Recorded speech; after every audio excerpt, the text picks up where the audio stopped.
We're ready to rock and roll? Super. We good? Are you not good? Or you just waving? I'm just good. Please, guys, continue. Okay, good. Super exciting night. We're super excited with our draft pick of what's his name again, Trent? Yannick. Yeah, I'm joking. Yannick Conan Niederhauser. We had the really good opportunity to get to know Yannick. Really, it started back when he was at Northern Illinois with one of our scouts, Sean Lawyer, who saw him there. And then when he transferred to Penn State, we continue to keep an eye on him. We have regional scouts there, Steve Rosenberry, and over time, all of us saw him. And then the added benefit of Penn State being in the Big Ten, they actually practiced in our gym before they played USC and UCLA. And Yannick was coming back from an ankle injury. And then we had Yannick out the couple weeks ago, and Trent and I were able to take him out to dinner. And since he's nursing a sprained ankle, our Maggie Bryant and our performance health and wellness staff was able to spend time with him. Long story short, I'll let Trent tell you his journey of how he got here, but I think his best basketball is ahead of him. He's got great positional size. He's a terrific athlete, north to south. He's one of the fastest centers. In fact, he tested the fastest in the combine. He's a very good screen setter, roller, and vertical lob threat. We think in due time, not next year, but you can squint in 2 years from now, you can see him with the ability to shoot some threes. He's got a really, really good touch. He's so thirsty to learn, and you'll kind of get the background when Trent goes into his backstory, but he's super, super coachable. He understands the areas he has to get better at. He's very, very motivated to be really, really good. And we always go on the draft board for best available player. And it also coincides this time with a need, is we've kind of looked over the years for a center that complements Zoo, that does something different than Zoo does. And sometimes it's resulted with guys being undersized where we haven't been able to maximize it. Yannick has legit positional size, and I think the rim rolling threat combined with what Zoo's play is, I think in due time will be really, really good. Again, we're super excited. I'll turn it over to Trent to kind of give you some background on Yannick on how he started this journey. Yeah, he grew up in Switzerland in a small village outside Bern that had like 200 people. At 15, he played kind of when he came on the scene to our international guys, Fab, Beznati. He played on a U16 Switzerland team. He was still 6'1". And on that team was also Kashawn George. And they weren't particularly good because they were just starting their development journey in terms of their bodies. 2 years later, Yannick was 17 and a half, 18 years old, and he was 6'9", growing 8 inches in less than 2 years. And you can see it with his play that he's still learning how to play with this massive frame that he has that is freak of nature. From there, he goes to Northern Illinois. He played for 2 years. That's where John Lawyer saw him for the first time. And then goes to Penn State this past year. And Jason Piambetti and the rest of the group really started to pick up on him. He doubled his output essentially in terms of points and rebounds from the MAC to the Big Ten. So moved up in level and grew as a player immensely, thanks to the coaching staff at Penn State and his own work rate.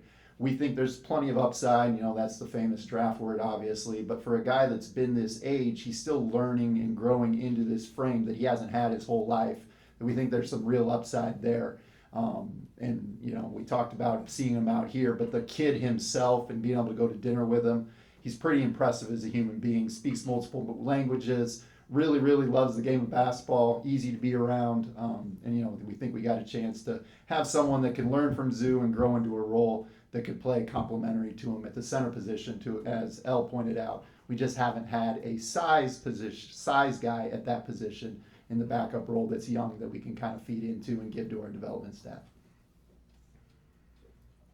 Are there any injury issues with him going into the year, and do you expect him to be the backup center?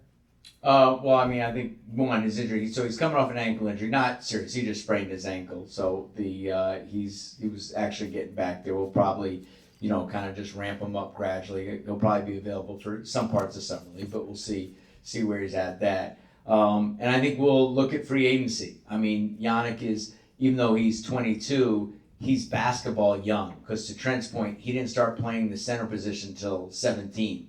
So we really look at his best basketball really is out in front of him. And if you track it, like Trent talked about him doubling his production, but even study his last 7 games, in the Big Ten, in their last 5 where they went 3-2. He's just touching it. So we'll make a decision in terms of whether T. Lou decides who plays, but we'll probably have at least 3 centers, and we may want to get a different complement to balance it because it's hard at any level for rookies to come in, but especially on a team like ours. But we'll kind of see how the roster plays out. You have someone that's 22, kind of late being drafted at this stage. How do you guys kind of view their progress? How they can improve along the way when they're kind of starting out, as you guys said, at 22 years old, just like to play the game of basketball? Yeah, it's not that he just started playing the game of basketball. Like, he's played. It's just playing with this frame is a little new to him. So the physical parts of the game that you would see a normal center have, it's still a work in progress, and we saw growth even from the start of the year to the end of the year. 22, as NIL has came into the space, you guys have seen that more and more guys are going to be staying in school. Like the normal seniors, the normal juniors will be kind of be back in, well, not vogue, but more of the group of being picked. You'll see tomorrow night, there'll be a lot more guys that are going to be older because the incentives to stay in school are different these days. There were other bigs out there. Did you guys go the route of like, we want someone who we can develop with a lot of upside versus say there might be a more polished big that's available now? Well, I think the draft is so much about projection, and there are a lot of good players available, and it's always tough deciding one versus the other. I think why we decided with Yannick is he's got terrific positional size. He also has some definite traits in the short term that will carry over, like his ability to run the floor, his ability to play behind the defense in the dunker spot, his ability to play screen and roll and be a vertical threat. Those are things that will carry over pretty much in day one. Some of the other things, the different pick and roll coverages, the nuances of, defensively as a rebounder, he has to get better there. He has a knack to get the offensive boards, but as Trent talked about in terms of him getting used to playing with this big frame, because he's strong, and I think it's just how he applies that functional athleticism going forward. But to answer your question, I think with all these guys, what you have to try to do and why it's such a challenge is what do they look like 12 months from now? What do they look like 24 months from now? And can you project them when they're in their prime, when they're 26 years old? What are they? Are they rotation players? Are they key players off the bench? Are they just roster players? And the goal is that when you draft, especially at 30, I think there's a 15% chance that the player will be in the league in 5 years, still in the league as a rotation player. So you're just doing your best to try to beat that math. And we feel he has a really good chance to be that type of player. Lawrence had a question similar to the point that you just made about just the challenges that late first round picks face trying to stick in the league. Obviously, a lot of that is just because the teams they're being drafted to are teams that are trying to win, have veterans. You guys have been in that position. Is that something you guys think of and refine over the years when you see maybe how certain developments have played out with late first round picks that you guys have had in recent seasons? Yeah, no doubt. And I think it's, look, we're always the position we're in, and not that we're the only team like this, but we're always trying to be competitive. We're always trying to win. And we're also super fortunate in that we're in a great market that veteran players want to be.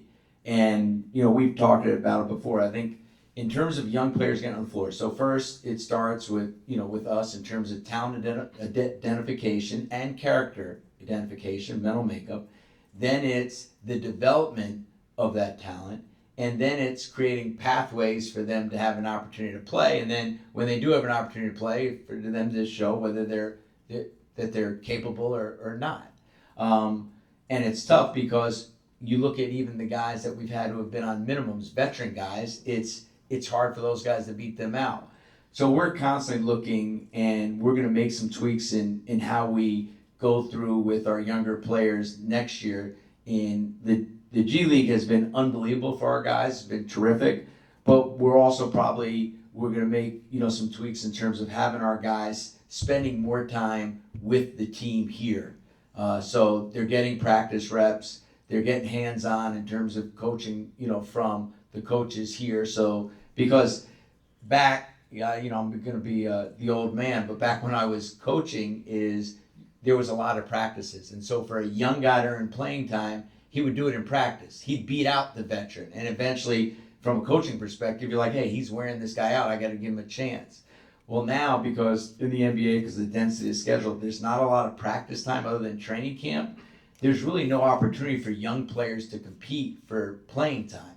That they either do it in the G League or through just their talent or opportunity, they nail it the first time. And we know, we've talked about this, is figuring out ways for our younger players to have pathways, and also at the same time, they have to earn it.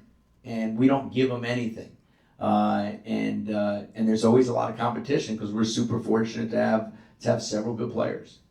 Lawrence, Is there a I'm player curious who as reminds to what, T. Lou, we saw him earlier, we know he's been here, what his feedback was as far as the draft process in general, and specifically if any feedback or excitement even that he had specifically to Yannick being drafted. Yeah, Tilo was great in the draft process. I mean, not only is he here to see the guys work out, but he also watches film.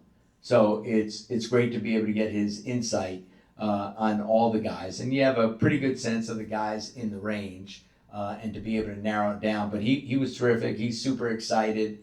I think because not only did he see just Yannick's athleticism, but we do a shooting drill called Clipper 105. That's pretty standard around the league. That's different types of threes. And even though, again, you're not probably going to see Yannick shoot threes in a game next year, but he saw his stroke. He was really, really impressed about what he could be.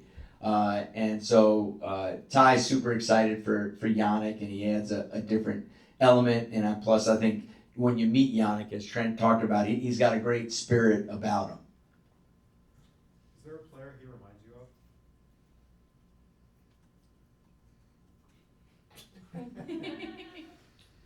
The tricky thing when you do that is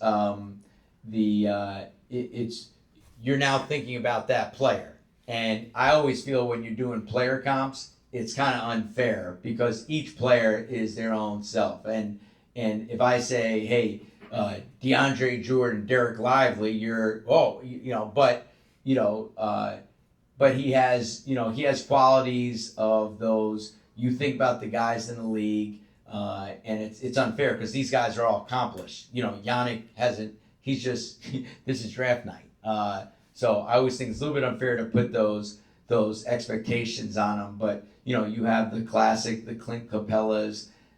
There's a wide range of guys in this league, and we've tried to find guys like that because what you want to do, especially if you're center position, if they're basically one position players, that they only play one position, you'd like to have diverse skill sets. Zoo has done an unbelievable job of growing his game, and he's become one of the best centers of the game. Ideally, and whether it's Yannick, whether it's other people we add, we'd like to just have diversity there, and I think he's going to bring that. Yeah, like you could come up with an array of guys that are rolling vertical lob threats that run very well at 7 feet, that defensively have some ability to switch, but are going to play probably in a drop coverage most of the time, that are big. Like you can run the gamut of those guys, and those are the type of names you'll hear. I think the unique thing about Yannick is that we're still figuring that out of what he will be, and yeah, you don't really want to put those names on people sometimes, but those are the skills, and so you can probably draw your own connections. Do you think you'd ever play him with Zoo?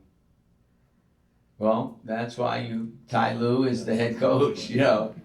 But based off of what you've seen, would it make sense to even cross-train him? Like with Kobe, you drafted him, and it's like we've heard 3 different ways of using Kobe, for example, and it's a different player here, but similar question. It's like we know that you're looking at him as a center. Is there something there where you could say over, either immediately or eventually that he could eventually play with another center per se? Yeah, I mean, I'd say we're just gonna have him focus at being a center.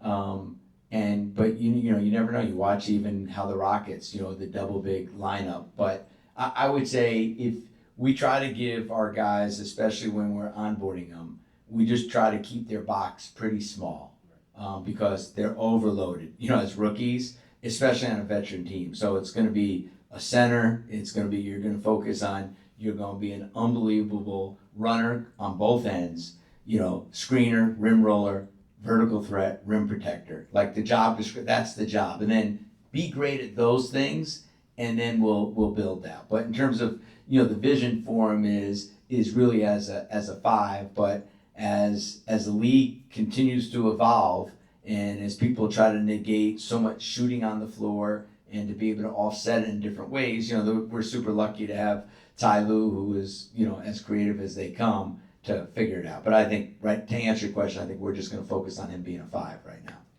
What would be the best case scenario with you guys and James Harden? What's the best case scenario? That James is here a long time, and you know, and the Clippers win championships. That's the best case scenario. And how do you go about making that take place, sir? Well, I guess probably hire you as the lead negotiator. You have you had the James Harden wine? Have you ever had his wine? No? Champagne's better. All right. So, nothing. I mean, you know, we're able to formally engage with James once the finals ended.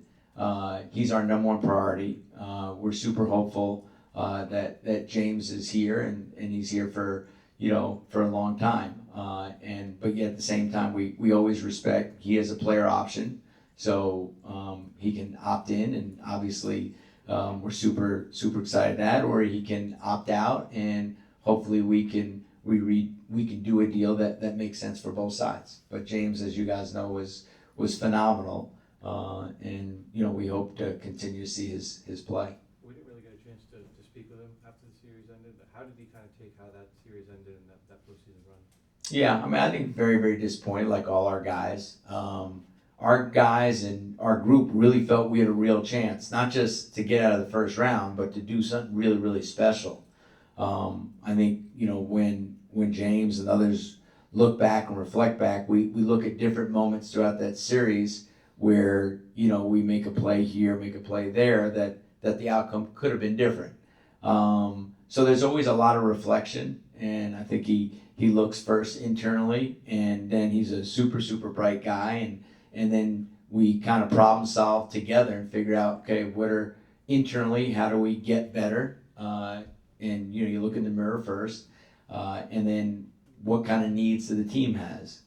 And so it hurts. I think all our guys talking to him, like it really hurt, because to a man, despite kind of what the outside expectations were, the momentum we built, and then, you know, winning 18 of our last 21, and then, you know, winning that game at Golden State, the team, I mean, thought, hey, you know, this could be our year.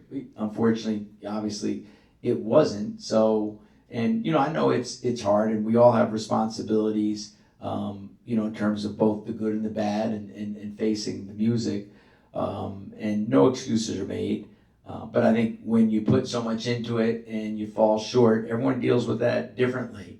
But to answer your question, I think he was really disappointed, just because his expectations, just like all of ours, were very high, and unfortunately, you know, we fell short. In the last like 10 to 12 days, we've seen about 10 to 12 players move around the league, big trades around the league. How are you guys kind of viewing that? Do you expect to be in the mix in a lot of those as teams are kind of reshaping their teams around the second apron? Yeah, I mean, you know, as you know, look, you're always in constant contact with all the teams, and you have a good sense of the things that you can be involved with, and other things that you're not. Just like we talked about last year, the CBA is having a huge impact. You know, we made some decisions, and some decisions were made last year to create flexibility for us going forward. You see what other teams have to do, and there's no secrets. So, but yeah, you're constantly engaged and looking for opportunities to get the team better, and we'll continue to do that. And you know, kind of our goal Trent and I and the rest of the front office team is how can we get this current group as good as we can possibly be to compete at the highest level while also still having flexibility going forward, because to your point, it's not going to stop. Like in, and in our case, because of, Steve, Ty, LA, Intuit Dome, all the great things that we're blessed with, that players are going to be in circulation, and we have to be in a position to be able to attain them. And, many times cap space, gives you that opportunity because we're super fortunate that players want to play here. Lawrence, the last one. I have two for you, actually. Oh, he way to counter Derek. Yeah, good job. You got Dennis good. I know. I've learned. Norm is extension eligible, obviously. Kind of what have the negotiations or discussions been like with him and his representation, and kind of how has that gone? But then also, this is the first time Kawhi's entered the offseason healthy. Kind of how's he been? Where's he at? Not physically, but in terms of kind of him being ready for the summer and the offseason and getting ready for camp. Is he where you guys want him to be? Yeah, so Norm, extension conversations actually can't start until July. And, at the appropriate time, we'll sit with Norm and his representative to talk about kind of, an extension and what it would look like and how it would fit in the bigger picture. With Kawhi, he continued to train all the way until basically the end of the finals, because he wanted to push his body to get to that point so he can play deep in June. He's extremely excited because, to your point, it's the first time in a while he's not rehabbing from a surgery, an injury, and he's really, he's able to get back to training to, whether it's improving things in his game, adding different things that he wants with in terms of his strength and explosiveness with his body, and just getting back to working as opposed to rehabbing. So yeah, I mean, he pushed himself all the way until the finals, and now he'll continue with his normal summer routine. Thank you very much. Thank you very much, guys. Thanks for hanging out. Thanks, y'all.